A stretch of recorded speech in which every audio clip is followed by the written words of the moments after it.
vamos a comenzar. Está grabando, sí. Entonces, bueno, damos comienzo a este encuentro. Buenas tardes a todos. Es una satisfacción para mí dar comienzo al año 2022 y a mi recorrido como directora del Centro Psicoanalítico del Norte, con la presentación del libro escrito por nuestra compañera Pilar Puertas. Miembro titular con función didáctica de la APM, licenciada en Psicología y especialista en Clínica, que comenzó su ejercicio profesional en el Servicio de Psiquiatría del Hospital Universitario de Basurto en el año 1977 hasta el 2000, donde trabajó, ha mantenido una intensa actividad docente en diferentes instituciones desde 1988. Ha sido directora del CPN en el periodo comprendido entre enero del 2018 hasta diciembre de 2021. En el año 2003 publicó el libro El grupo de anoréxicas, una alternativa nutritiva, y en la actualidad forma parte de la comisión de redacción de la revista francesa de psicoanálisis. El libro que presentamos hoy lleva por título Desafíos clínicos y pensamiento psicoanalítico, y es una representación de algunos de los temas sobre los que Pilar, como psicoanalista, lleva trabajando y estudiando años. Entre ellos podemos destacar los trastornos de alimentación, los trastornos adictivos, los trastornos identitarios narcisistas, la función narcisizante del objeto y sus fallas, la analidad y la clínica obsesiva, junto con conceptos como la simbolización primaria y su fracaso, repetición y compulsión de repetición, el trabajo de construcción, la intimidad, así como otros. Pensamientos y reflexiones teóricas que tomarán cuerpo a través de diferentes materiales. Y ahora doy paso a Alicia Montserrat, que es directora de colección de la APM en Simática. Bueno, buenas noches, buenos días, buenas tardes, porque sé que hay mucha gente que puede estar en otras latitudes. Bueno, gracias, sobre todo gracias a los representantes institucionales de la Asociación Psicoanalítica de Madrid, a su presidenta Mercedes Puchol, por supuesto al Centro del Norte y a su directora Elsa Duña, a los colegas que me acompañan en la presentación, Manuel Esper, y también que está por vía Zoom, a Gustavo Lanzacastelli, prologuista de esta obra, y por supuesto Pilar, y a quienes habéis acudido a esta presentación presencial y online. Queridos colegas, continuando con esta presentación, la Comisión de Publicaciones y Biblioteca, actualmente el presidente es Manuel Alejandre. Tengo el honor de celebrar la aparición de este libro y además yo, individualmente, tengo la alegría y el placer de que Desafíos Clínicos y Pensamiento Psicoanalítico sea el tercer libro de la colección de la Asociación Psicoanalítica en coedición con la editorial Simática. Recordemos que esta colección nace motivada por la idea de actualizar el pensamiento psicoanalítico contemporáneo, fruto de la dinámica interna de la práctica clínica inspirada por los autores psicoanalistas de la APM y de otras asociaciones dentro de la IPA. En esta ocasión, la autora es Pilar Puertas, que ya sabéis que es miembro titular, didacta de la APN y pertenece al Centro del Norte. Y es también mi amiga y colega. Ella confía en este proyecto, estoy hablando cuando salió, que hace como 2 años y medio, el proyecto que acaba de nacer, que es la colección, y nos ofrece, nos ofrece, también se lo pedimos, pero nos ofrece su pensamiento muy generoso, escrito, producto de su experiencia clínica psicoanalítica.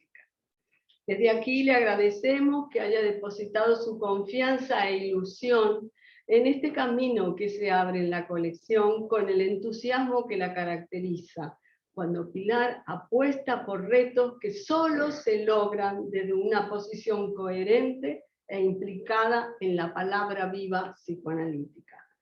Recordemos a Freud, que definió el psicoanálisis tanto como un método para la investigación de procesos anímicos inaccesibles de otro modo, como un método terapéutico, cuyo corpus teórico de conocimientos psicológicos, así adquirido, constituye una disciplina científica siempre abierta a la reformulación de su concepto. Desde esa perspectiva se recibe este libro, y nace con el deseo de alumbrar y ofrecer nuevos pensamientos y herramientas para la comprensión del psiquismo humano y sus sufrimientos.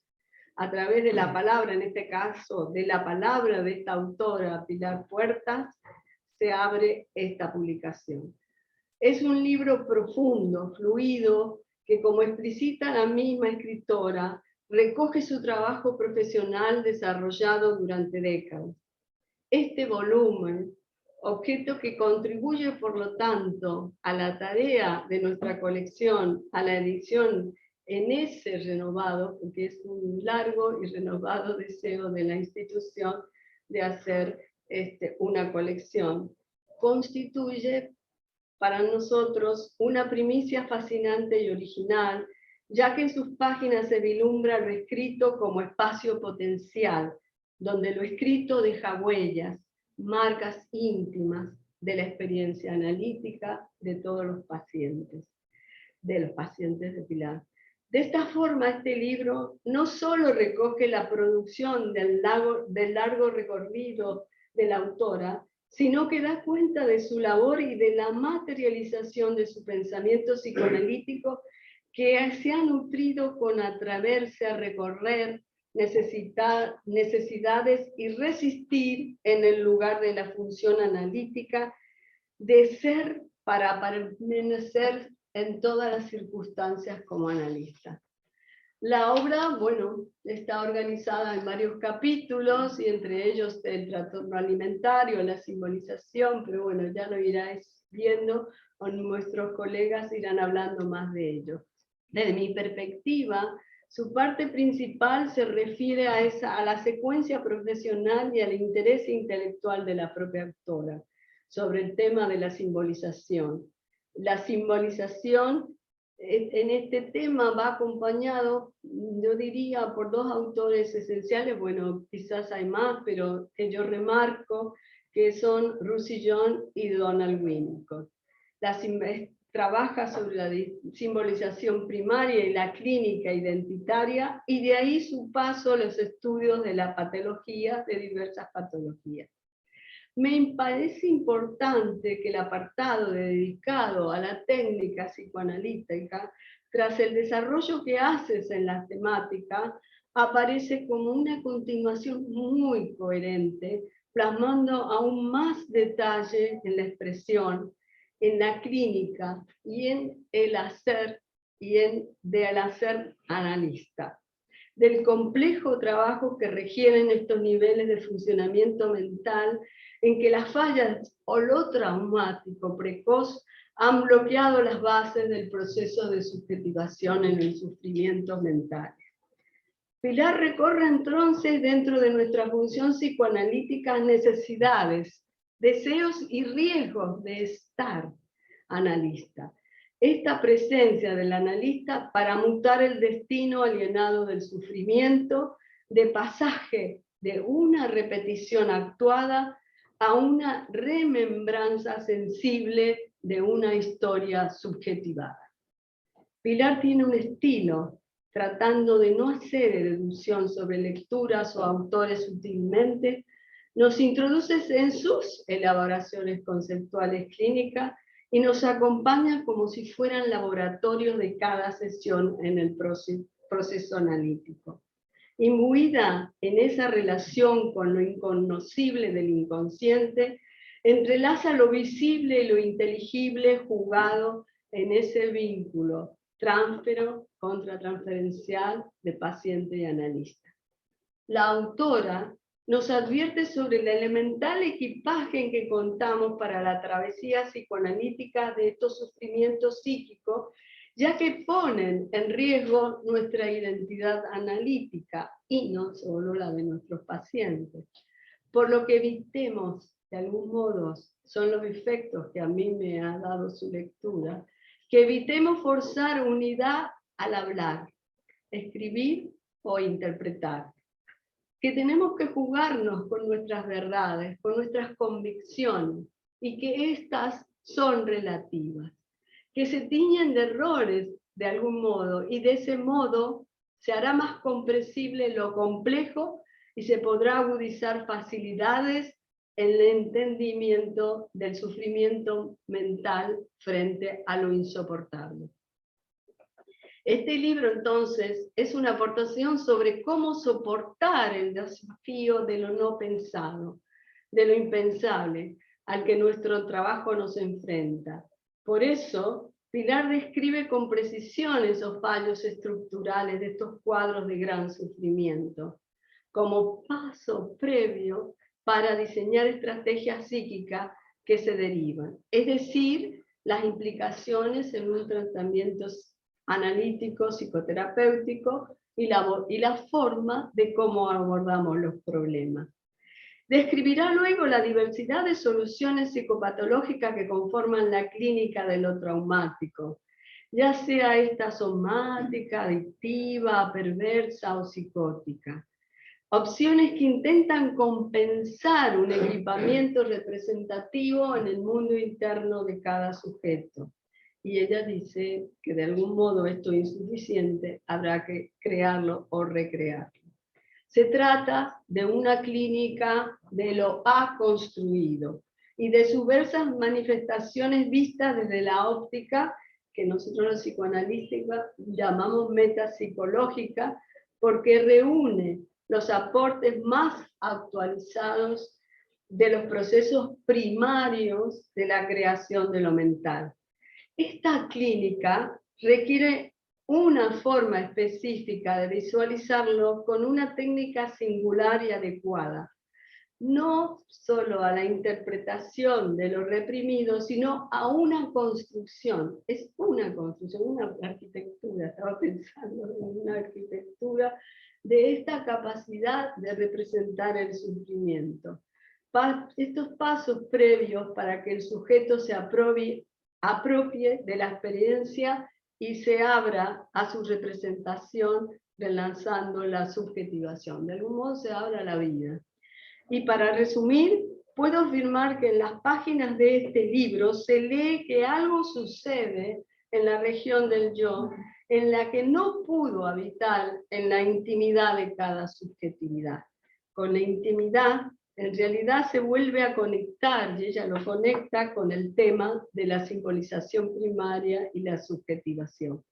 Si bien, por decirlo así, aportando ese concepto que podríamos decir es extraterritorial al psicoanálisis, como dice la autora, esa territorialidad psíquica conquistada en el desarrollo evolutivo. Una provisión permanente de salud. Hay que conquistar, hay que recrear, hay que crear, hay que construir. Asimismo, reflexiona y lo engarza con aspectos culturales y sociales actuales, desarrollando la hipótesis de un deterioro de la intimidad en nuestro mundo. Y más adelante, y volviendo a la visión de la técnica, el trabajo este que venimos rescatando de construcciones, señala algo que me parece esencial, que es que la apropiación de la vivencia afectiva constituye el eje de la invivencia identitaria. De esta manera, ella dice, en palabras de ella, solo nadando en el dolor del paciente, sin ahogarnos, por supuesto, tenemos que saber nadar bastante, podemos ofrecer una alternativa luminosa y esperanzadora a su desdicha. Y de este modo, yo creo que es el aporte más esperanzador que nos trae, digamos, la manera de ver el psicoanálisis como lo plantea Pilar. Y ya sabéis, se sitúa en los actuales intereses de nuestra disciplina para hacer aflorar la riqueza y la complejidad extraordinaria. En estos tiempos de incertidumbre, y los que asistimos aquí, y sobre todo en este modo que tenemos de relacionarnos con las tecnologías, este libro impreso que está ahí es algo tangible, es algo palpable, es algo visible para nosotros, al servicio de la transmisión de un pensamiento psicoanalítico que continúa tejiéndose, como expresa Pilar, para reformular y abrir horizontes teóricos clínicos en nuestra disciplina psicoanalítica. Entonces, bueno, ya cedo la palabra a otros. Gracias, Alicia. Y seguimos acompañando. Ahora, muchas gracias, Alicia. Ahora doy la palabra a Manuel Esbert, editor. Bueno, muchísimas gracias. Yo voy a ser mucho más breve porque no quiero ocupar el tiempo de los doctos colegas que tienen cosas que decir muchísimo más interesantes. Yo me voy a limitar a decir qué pasa con esto de la colección APM, qué pasa con el hecho de que la colección APM se esté encargando la editorial Simática, que tengo el gusto de dirigir. Pues que creo que es un buen maridaje, como se dice ahora, porque precisamente en la editorial somos clínicos, somos dedicados al mismo métier que los propios psicoanalistas, pero tenemos la característica de que hace muchos años nos pusimos a publicar. Y entonces tratamos de crear obras dignas, con calidad, útiles, y que enganchen bien y que sirvan bien a los intereses, en este caso, de APM. Utilizando una comparación que mi querido amigo y gran admirado psicoanalista Gustavo Lanza, que es el prologuista del libro, que espero que pronto le demos la palabra, él habla de los dos modelos del psicoanálisis, el modelo del sueño y el modelo del acto, como él lo llama.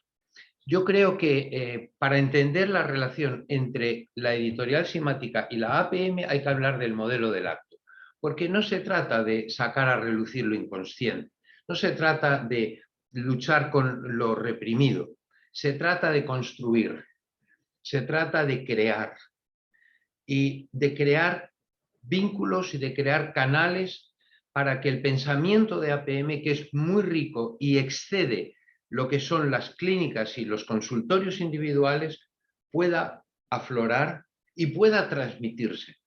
Tenemos el gusto de un trabajo que hemos hecho en la editorial, es que podemos imprimir y atender los mercados nacionales de 10 países en Latinoamérica, 10 países hispanohablantes.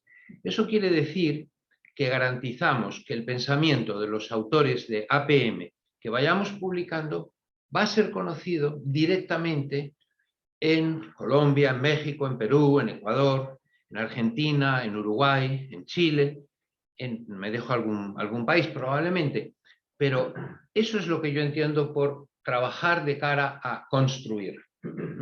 Y por eso me siento muy satisfecho y con un gran compromiso de hacer obras que sean verdaderamente útiles para transmitir contenidos concretos y pensadores concretos, que también es una tarea interesante. Porque en España hay pensadores magníficos que cuando les dices, oye, qué interesante el trabajo que haces, ¿por qué no lo publicamos? Es muy habitual que yo me encuentre con una respuesta. No, es que me lo estoy pensando, es que todavía tengo que darle unas vueltas porque me falta un poquito de lectura.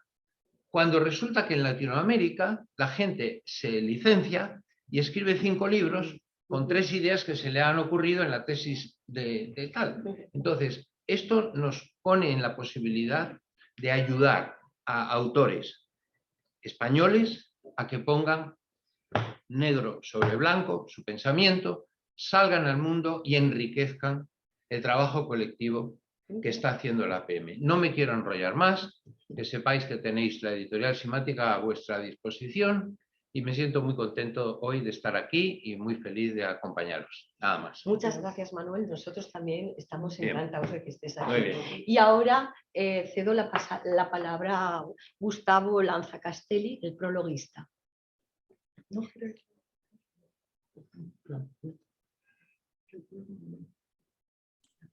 ¿Ahora sí? Sí. Estaba silenciado. Ahora se me ve. Vale. Bueno, gracias. Muchas gracias. Yo también estoy muy contento de estar aquí a la distancia, pero participando con vosotros.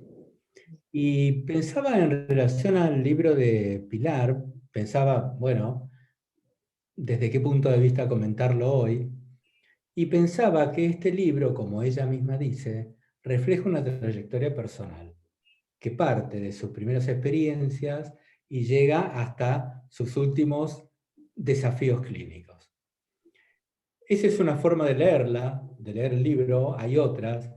A mí me resultó muy interesante leerlo desde el punto de vista de que es un libro que está escrito en diálogo constante.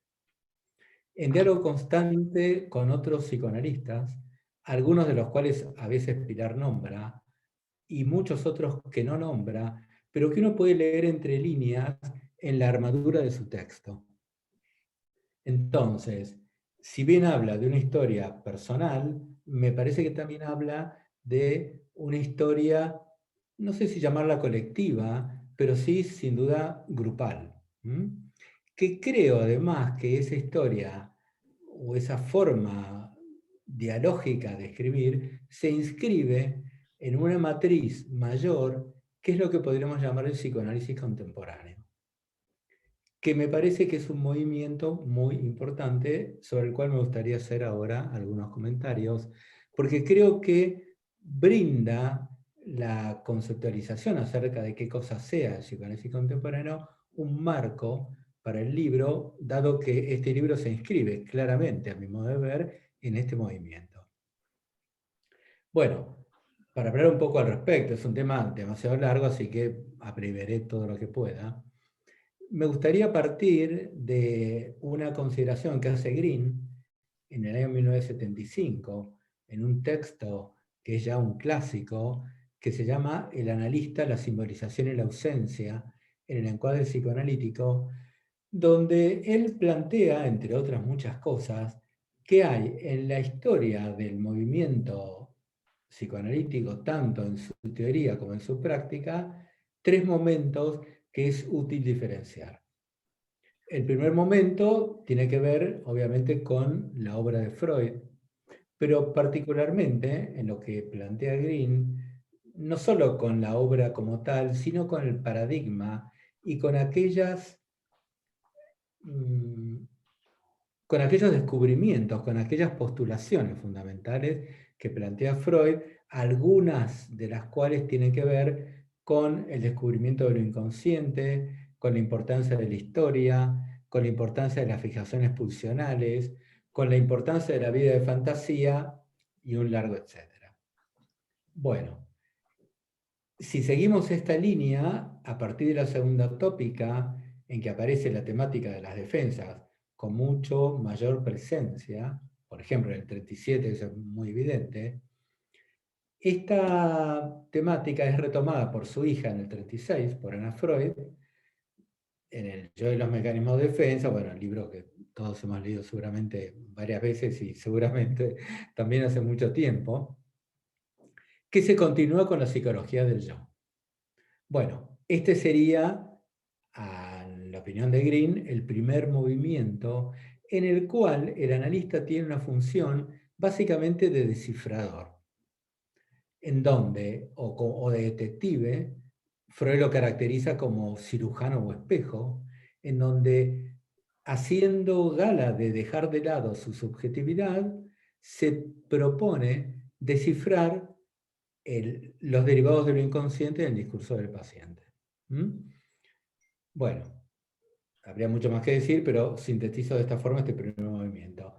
El segundo movimiento tiene que ver con la relación de objeto, en donde, cuestionando con razón un cierto solipsismo presente en la obra de Freud, toda una serie de autores, Klein, Feyerabend y muchos otros, ponen la metapsicología sobre la base no ya de la pulsión y de lo intrapsíquico, como hizo Freud, sino de la relación de objeto, en donde el objeto pasa a cobrar entonces un papel preponderante tanto en la constitución subjetiva, en los primeros momentos de la constitución del aparato psíquico, como en el resto de la vida del sujeto, y por supuesto también en el encuentro psicoanalítico, en donde, desde este nuevo punto de vista, el analista ya no será un detective, un descifrador, de alguna manera anónimo, o casi,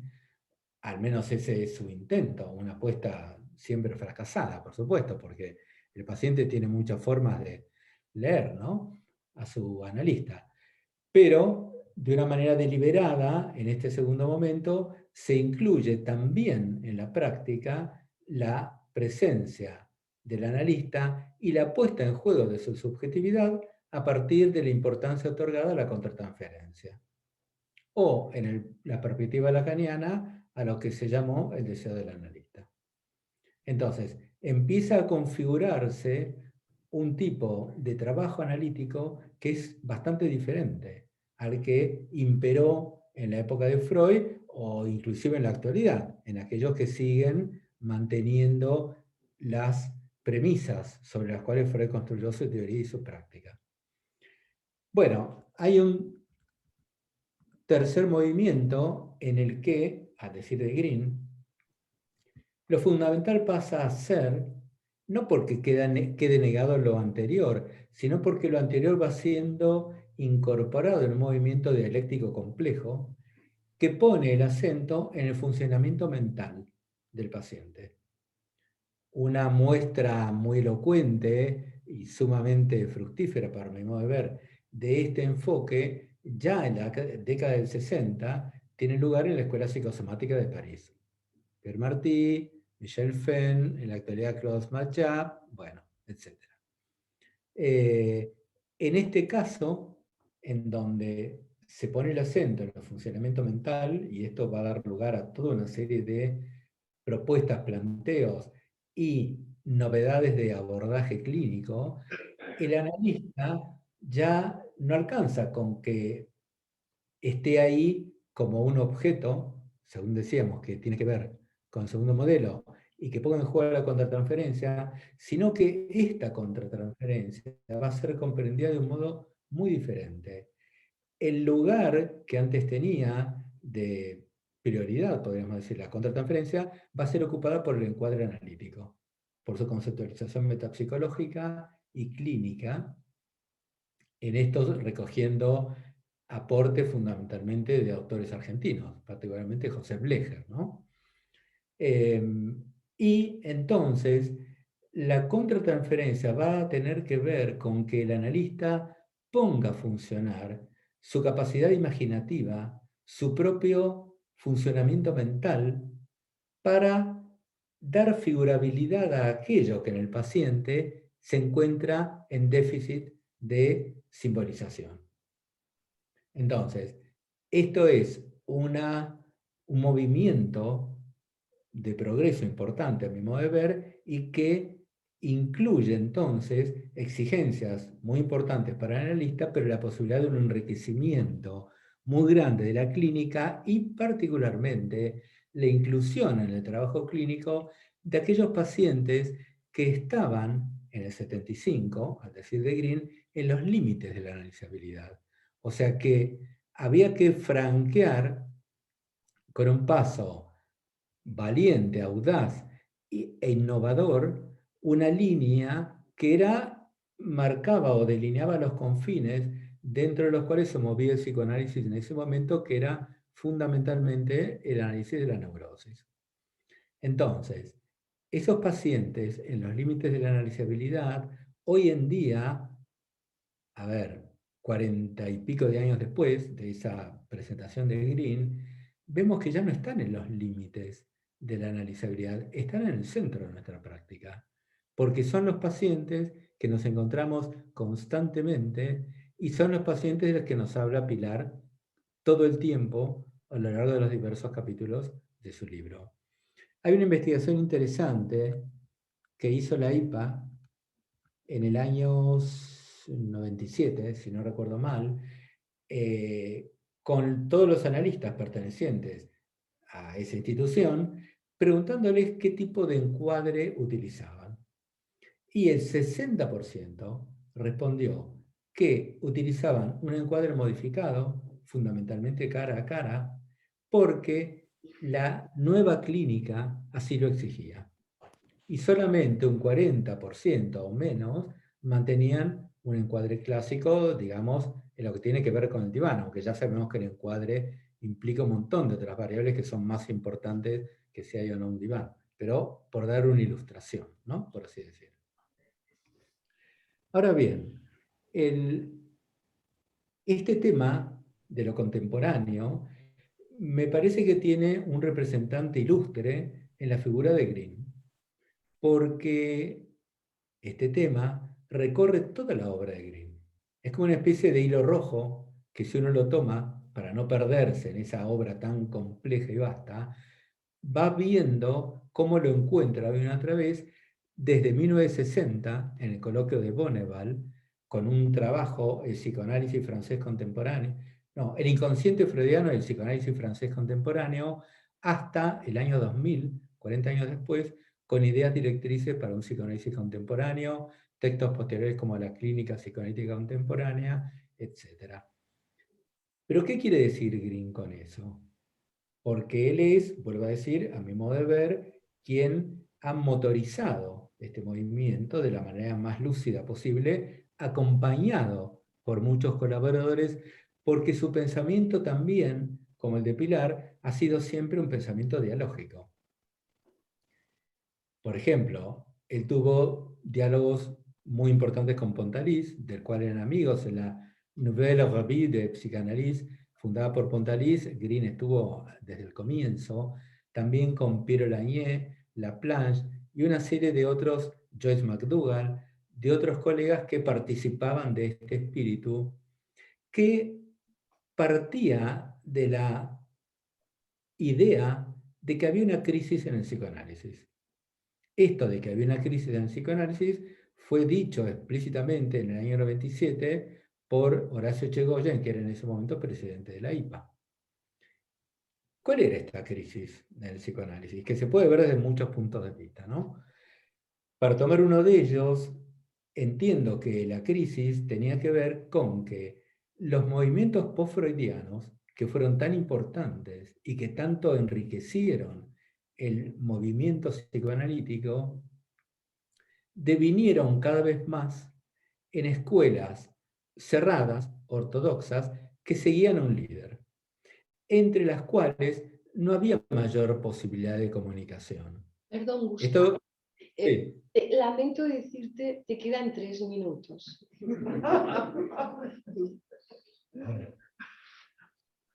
Está bien. Respetar. Decía, bueno, en la Asociación Psicoanalítica Argentina, en AUTEBA, bueno, en Buenos Aires en general, se ve con mucha claridad esto. Yo no conozco por dentro cómo trabajan ustedes en la APM, pero allí hay distintas corrientes muy consolidadas interiormente y que se proponen todo el tiempo dialogar, pero nunca llegan a hacerlo. Entonces, a mi modo de ver, una, entre otras muchas virtudes que tiene el libro de Pilar, es que, retomando lo que dije al principio, es un libro que está en constante diálogo. Ella no se pone la camiseta de ninguna ortodoxia. Por más que Roussillon sea un autor muy importante en su pensamiento, ella no podríamos decir que es roussilloniana, ni es greeniana. Ella piensa, gracias al diálogo con estos autores, pero fundamentalmente a la clínica con sus pacientes. Me parece que este movimiento, que tiene una serie de otras características que obviamente no voy a mencionar, dado que ahora me debe quedar 1 minuto y medio como mucho. Por ahí. ¿Eh? Sí, por ahí. Por ahí. Bueno, digo, una única cosa más quiero mencionar es que este movimiento, que está siendo muy fructífero, que básicamente tiene su asentamiento en Francia, pero que se expande a Estados Unidos, Latinoamérica, etc.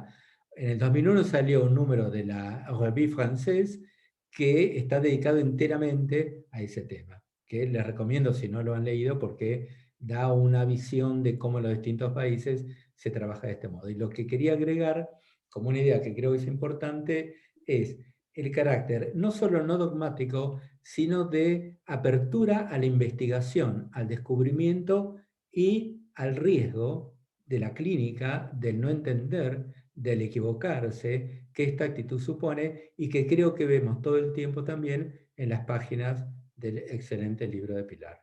Y con esto termino. Muchas gracias, Gustavo. Ahora doy la palabra a la autora, Pilar Puertas. Muchas gracias. Bueno, me voy a ceñir al tiempo. Bueno, pues se ha dicho mucho del libro, entonces yo creo que lo interesante es que hago un recorrido de mi trayectoria personal y cómo se ubica este libro dentro de mi trayectoria de pensamiento, mi relación con el psicoanálisis y cómo he ido buscando un poco el camino de comprensión de lo psíquico, ¿no? Entonces voy a leer brevemente lo que he preparado. Mi motivación para escribir ha sido siempre la búsqueda de comprensión del fenómeno psíquico en sus distintas manifestaciones clínicas. El texto que hoy presentamos es el fruto de esa búsqueda. Muestra la ruta emprendida que aparece en la recopilación de diferentes artículos y apuntes para seminarios ya publicados, todos ellos escritos a lo largo de los últimos 20 años. He querido ser fiel al tránsito por esa ruta donde se puede observar que utilizo diferentes brújulas o referentes teóricos en función del momento. Voy a aprovechar la ocasión de esta presentación para hablar someramente del recorrido que se muestra en el libro, recorrido que discurre en paralelo a mi propio proceso de comprensión de lo que es el funcionamiento mental a través de su manifestación clínica. Creo que este libro se empieza a gestar cuando comienzo mi trabajo como psicólogo clínico en un servicio de psiquiatría en el Hospital General. Aquí se empieza a fraguar mi modo de entender el trabajo clínico. Trabajo que, como dice el título, fue encontrando su inspiración en el modelo psicoanalítico de entender la mente humana. Y por lo tanto, de entender el sufrimiento psíquico. La comprensión del funcionamiento mental está íntimamente unida a la comprensión del sufrimiento y dicha comprensión al tipo de respuestas que el clínico debe ofrecer para rescatar al paciente de su desdicha. El modelo psicoanalítico me fue convenciendo. Voy a leer un párrafo del epílogo del libro donde expreso bien todo esto. Mis primeros pasos profesionales tuvieron la afortunada plataforma de la asistencia clínica desde un servicio de psiquiatría en el Hospital General. Mi determinación a inclinarme por el psicoanálisis estaba macerándose en la impotencia del día a día, asistiendo atónita a la variedad y versatilidad de la demanda que tenía que socorrer. Durante los 25 años de mi trabajo institucional, se me fueron cayendo los modelos de la clínica psicológica que tenía fácilmente a mi alcance, modelos que no me permitían sintonizar y entender a mis pacientes, con una visión profunda y fecunda. Me fui inclinando hacia el psicoanálisis, descubriendo un modelo de la mente que me aportaba una orientación satisfactoria para mi labor cotidiana. No me servían las clasificaciones y aquellos planteamientos que obviaban al sujeto que padecía frente a mí. Mi formación como psicoanalista se fue dando al hilo de este trabajo clínico en el hospital. Esto me permitió rescatarme de la tendencia a una asistencia despersonalizada. Bueno, hasta aquí la cita, y sigo el texto que había preparado. Despersonalizada y aburrida. Hablando de aburrimiento, creo que también la búsqueda del modelo psicoanalítico ha sido promovida para huir de él. Sabía que tenía que pasar gran parte de mi vida atendiendo pacientes y el aburrimiento, y esto es verdad, acosa, y si no ya me lo diréis, los que trabajáis en esto, ¿no? Acosa a la mala praxis en nuestro ámbito. Yo creo que en todos los ámbitos, pero en nuestro igual más, ¿no? ya que se genera huyendo de la dificultad en mantener un posicionamiento empático e intersubjetivo. Es muy costoso escuchar el sufrimiento psíquico y tolerar la impotencia que genera. Se huye a un lugar donde no se está ni se es frente al paciente y por lo tanto se desvanece la entrega necesaria para entenderlo. El encuentro se despersonaliza y el aburrimiento va invadiendo la praxis cotidiana. El paciente deja de ser un ser único y el encuentro deja de ser también único. Mi ruta de huida de esta deriva mortífera me la proporcionó el psicoanálisis. Aquí hay una anécdota muy divertida de Winnicott, siempre me gusta mucho Winnicott, sobre todas las cosas que dice, es muy genial, que creo que viene al caso. Cuando le preguntan qué es para usted la enfermedad mental, contesta, cuando estoy con alguien que me aburre, veo que ahí está la enfermedad mental. Este libro es un intento de rescate de una praxis clínica aburrida y por lo tanto enfermiza. Rescate que implica poder estar ahí con el paciente, aguantando la ola y surfeándola. Para ello el psicoanálisis nos ofrece una buena tabla, ya que es el modelo, a mi modo de ver, más logrado para comprender el funcionamiento psíquico y sus desajustes, es decir, aquello que ocasiona el sufrimiento mental. Cuando dejé el hospital empecé a escribir. Mi texto inicial, estamos en el año 2000, mi texto inicial fue El grupo de anoréxicas, una alternativa nutritiva. Gracias a Manuel, que está aquí también, lo pude publicar. La búsqueda de comprensión a la que antes aludía empezó a reflejarse con la anorexia. El enigma del trastorno alimentario me fue interesante. Es por ello que Desafíos comienza con el trastorno alimentario y el desarrollo de este apartado desde el capítulo 1 al 5 da cuenta del desarrollo de mi pensamiento con respecto a este padecimiento. El tiempo va marcando así la búsqueda y la apertura a nuevos espacios de inspiración para atender la clínica. Este tránsito, como se puede comprobar, circula desde una inspiración de escuela psicoanalítica inglesa a la francesa. La anorexia me obligó a profundizar en la simbolización. Y ahí mi paso obligado fue el adentrarme en la escuela francesa y los trabajos actuales de Boussillon sobre ello. El libro recoge en la segunda parte este paso con el trabajo de simbolización primaria que fue el que me dio acceso a ser miembro titular de la Asociación Psicoanalítica de Madrid. Los conocimientos que iba adquiriendo en lo simbólico me lanzaron al intento de comprensión del padecer obsesivo.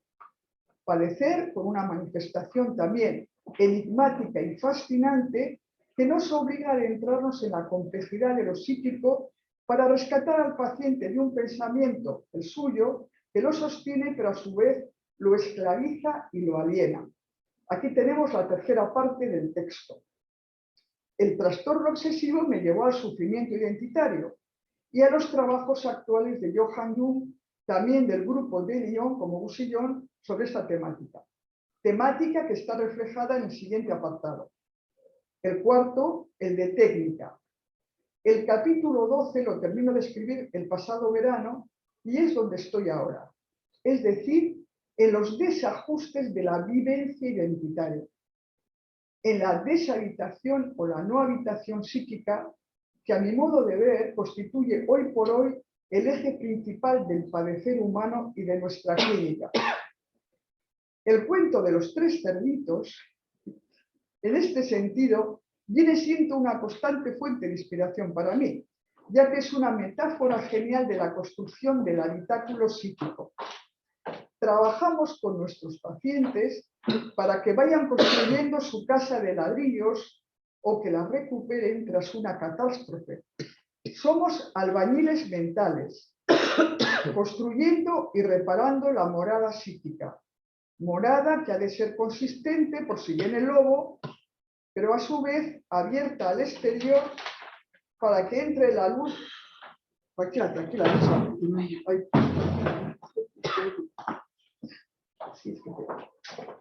Bueno, estaba con el lobo. Consistente por si viene el lobo, pero a su vez abierta al exterior para que entre la luz y el oxígeno del intercambio afectivo.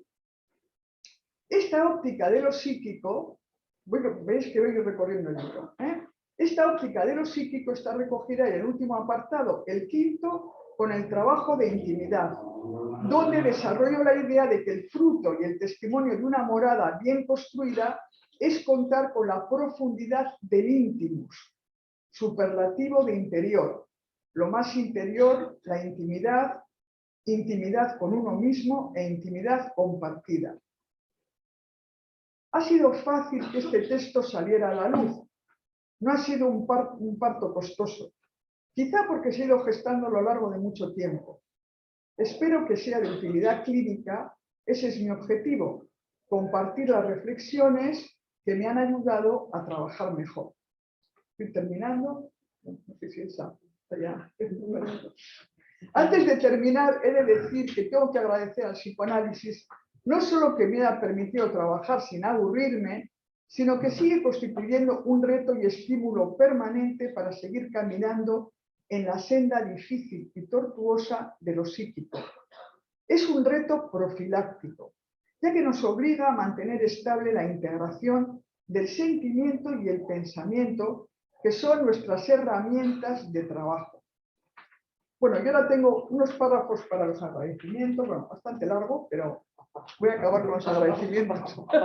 Tengo muchos agradecimientos. Bueno, agradecimientos a la APM y a Alicia, en especial, por animarme a aprender el camino de la publicación de este libro. A Gustavo, por su excelente prólogo y por ser alguien con quien comparto la pasión por el psicoanálisis.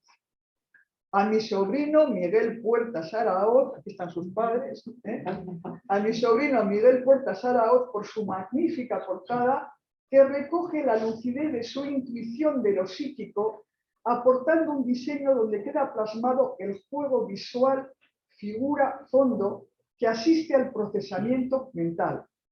Hay que jugar con el diseño para ver el fondo y la figura. Es muy interesante, ¿no? A Manuel, por su apoyo entusiasta ante el texto.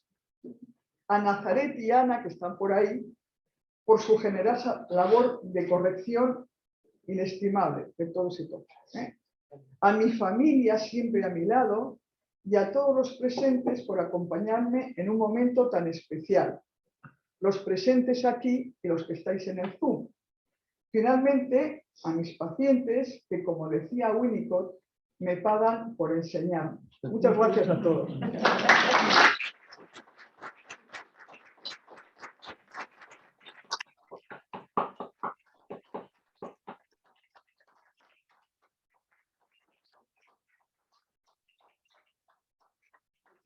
gracias, Pilar.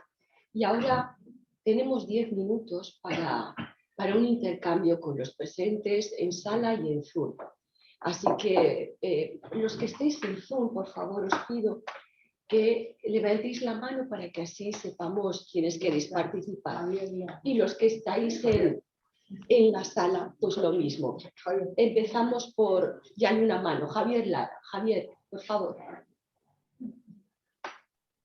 Ya, se me oye, ¿no? Sí, sí. Yo quiero transmitir mi alegría y mi emoción, porque realmente me alegro muchísimo de tu presentación, Pilar, de que hayas construido este libro. Y bueno, pues quiero darte las gracias y felicitarte.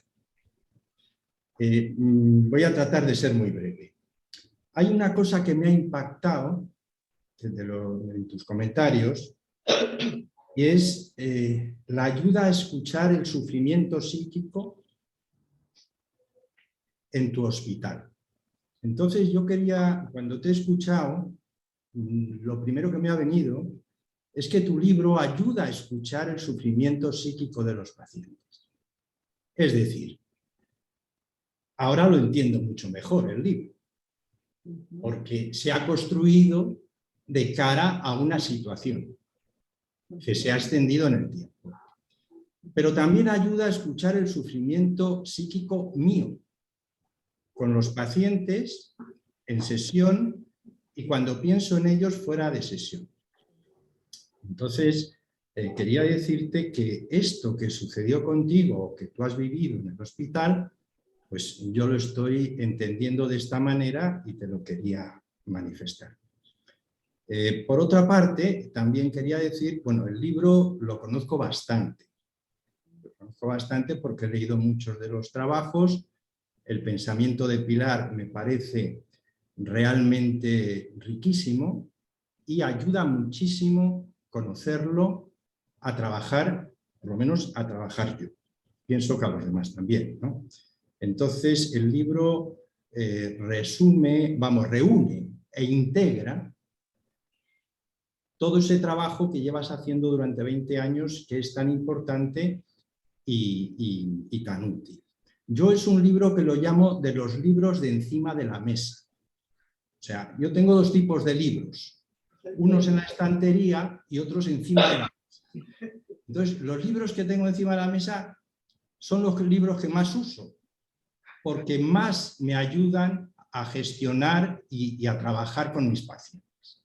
Entonces, para mí este libro es uno de los libros de encima de la mesa y quiero hacer mucha publicidad del libro, porque es que...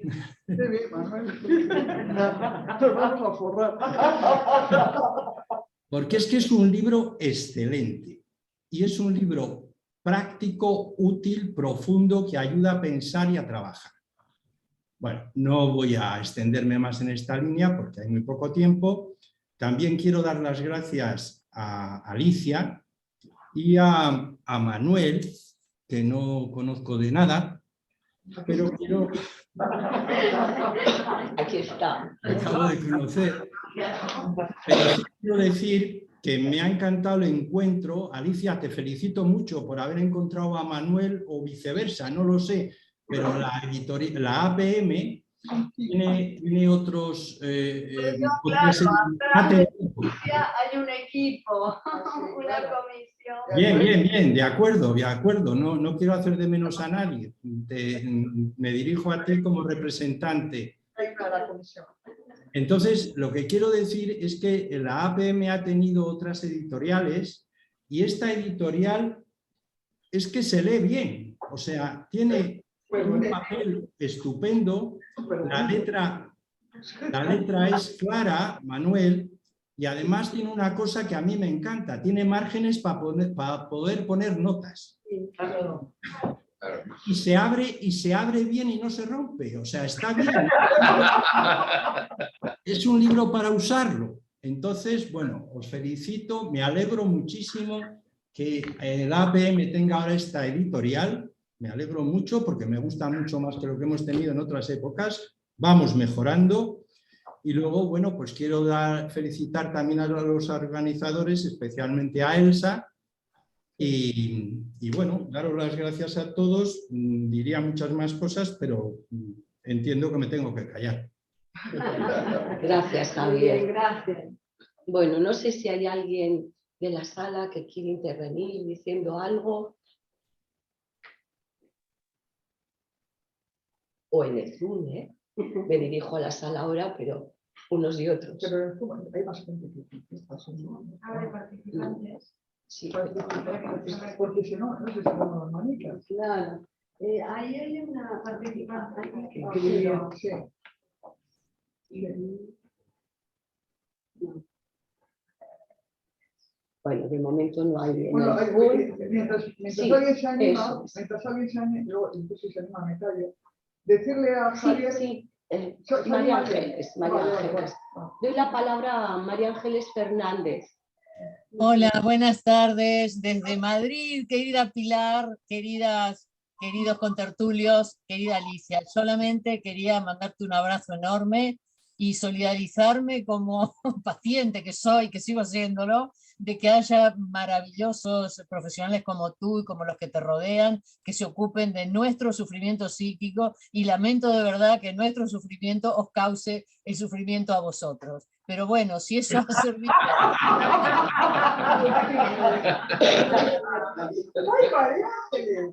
Si eso ha servido para que pudieras elaborar... te veo. Es que no sé cómo hacer yo para que se me vea, querida. No tengo ni idea. Es que yo digo aquí, a ver, no sé, es que no sé cómo hacer, la verdad. Pero bueno, no yo te veo a ti que estás súper elegante y súper guapa. Digo que te felicito que a pesar del dolor y de todo eso de lo que hablamos, hayas hecho ese gran libro que espero tener pronto en mis manos. Que sea un libro de papel, que sabes que soy editora y eso lo valoro. Gracias, editor, por hacer libros que no se destruyen al abrirlos. Y nada, que llegues a muchísimos otros profesionales, que estoy segura de que tu obra va a ser valiosa y de gran ayuda. Y bueno, muchísimas gracias. Pasadlo bien después. Bueno, si no hay manos, yo tengo una pregunta. Oh, sí, a ver. Bueno, Directora. En la página Señora directora. En la página 28 dices, A ver. el tipo de investidura del objeto lleva implícita diferentes funciones, la narcisizante, la simbolizante y la afectiva. Me gustaría que nos hablases de esto. Bueno, eso no lo digo yo, lo dice un señor. Sí, A pero ver, tú yo no me quiero arrogar con los que no. Pero Bueno, tú lo bueno, recoges. es que me parece muy interesante. Vamos a ver. Porque se ha hablado mucho, a ver, esta mañana en un seminario hablábamos de eso. Es decir, cuando hablamos de la construcción del sujeto, anidando la construcción del sujeto en la interacción primaria, sujeto-objeto, lo que se está haciendo ahora, lo que está haciendo pues, Busillón y sus seguidores, etcétera, es meter un microscopio en esa dinámica y pormenorizar todas las variables que se dan en esa intersubjetividad. Bion hablaba de la función alfa, Winnicott de la madre suficientemente buena, etcétera, pero la pormenorización de la función del objeto y de la cualidad de investidura se está investigando en este momento, se está hablando de eso, y entonces entre las funciones del objeto doble, ¿no?, en su investidura primaria y la dinámica del doble, pues tres funciones son, digamos, las esenciales. Una es la narcisizante, la que provee la vivencia de uno mismo, la construcción identitaria, es decir, en la aprehensión del objeto, de su bebé, la aprehensión del objeto, de que ese bebé, de que ese sujeto humano es diferente, pero a la vez es propio y diferente, ese juego, ¿no? Es mío, soy yo y no soy yo, ¿no? Le encontró lo creado, bueno, eso sería. La función narcisistante es la que crea investidura, autoinvestidura narcisista. La función simbolizante, la que permite sentirse siendo, ¿no?, el sujeto. La investidura afectiva, la que permite quererse, no aprehenderse como un sujeto diferenciado, sino quererse, autolibidinizarse. Y la simbólica me falta. Que se me van las ideas. Y la simbólica permite pensarse, o sea, el pensamiento, narcisismo, construcción identitaria y afecto van vehiculizadas por la función del doble. Y luego, Pilar, tú hablas de investir al paciente empáticamente. Oh, sí. Hombre, claro. Sí, pero entiendo que cuando lo nombras y lo trabajas desde ahí, estás diferenciándolo de otras formas de abordar el trabajo con el paciente. Entonces... Muy bien, pues lo ha dicho estupendamente Gustavo, desde Málaga, ¿verdad, Gustavo? Eso lo explicó estupendamente Gustavo. Es decir, que en el psicoanálisis contemporáneo, vamos a decir, a mí me parece que se está trabajando muchísimo, y yo estoy en esa línea, que es el trabajo de subjetividad del yo, es decir, la reparación de las fisuras en la vivencia identitaria. Ese no es un trabajo de interpretación, no es un trabajo de hacer consciente lo inconsciente, es un trabajo de construcción, reconstrucción del sujeto psíquico. Y eso requiere un objeto que de alguna manera haga algo semejante a lo que el doble debió hacer y no pudo hacer. Que eso se da en esa unión intersubjetiva de compenetración y de comprensión más allá de lo verbal, de sentir con. de co-creación de un pensamiento que es el pensamiento del sujeto que no puede tener básicamente de sí mismo. No sé si me explico bien. Sí. Vale. Pues eso es bueno. Eso es No sé si alguien de la sala quiere intervenir. Bueno, a mí se me ocurre, ¿puedo decir algo? Sí, hombre, claro. Se me ocurre que estás dándole vueltas a una temática que viene de hace mucho tiempo, que es la dialéctica entre el déficit y el conflicto. Sí, claro. ¿no?